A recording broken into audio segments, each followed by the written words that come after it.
देख रहे मीडिया हलचल। इस वक्त सबसे बड़ी खबर आपको बता दें, बड़ी खबर यह है कि रीता बहुगुणा जोशी के बेटे मयंक जोशी समाजवादी पार्टी का दामन थाम सकते हैं। ऐसा इसलिए होने जा रहा है या इसके चांसेस इसलिए बहुत ज्यादा हैं क्योंकि मयंक जोशी का टिकट लगभग कटना तय है। इससे पहले भी रीता बहुगुणा जोशी की नाराजगी को आप लगातार देखते रहे। रीता बहुगुणा जोशी ने कई बार जाकर शीर्ष नेतृत्व से मुलाकात भी की।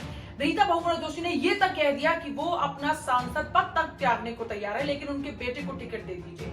बार बार वो ये बताती रही कि उनका बेटा 12 सालों से बीजेपी के लिए काम कर रहा है, उनकी पूरी फाइल बकायदा तैयार है और ये पूरी फाइल बीजेपी नेतृत्व के पास में भी है। अब देखना यह होगा कि उनके बेटे को टिकट मिलती है कि नहीं। रीता बहुगुणा की इन तमाम बातों के बाद अब खबर यह है कि उनका बेटा मयंक समाजवादी पार्टी ज्वाइन कर सकता है। हालांकि बीजेपी के नेता ये कह रहे हैं कि अगर सब्र नहीं होता मयंक से तो वो जरूर किसी भी पार्टी में जाने के लिए, अपना भविष्य तय करने के लिए बिल्कुल स्वतंत्र हैं, लेकिन उनको इंतजार करना चाहिए। अब जाहिर सी बात है, इस बार का चुनाव बहुत ही खास। रीता बहुगुणा जोशी चाहती है कि इतने सालों की उनकी मेहनत के बाद में उनको टिकट मिलना चाहिए और टिकट लखनऊ का। लेकिन इस टिकट पर सबसे बड़ा दावेदार कौन है? समाजवादी पार्टी परिवार की बहू अपर्णा यादव बीजेपी में शामिल हुई, जिसके बाद में लगभग ये कयास लगने लगे कि वहां से टिकट उनका पक्का था, क्योंकि वो यहाँ से चुनाव लड़ती रही।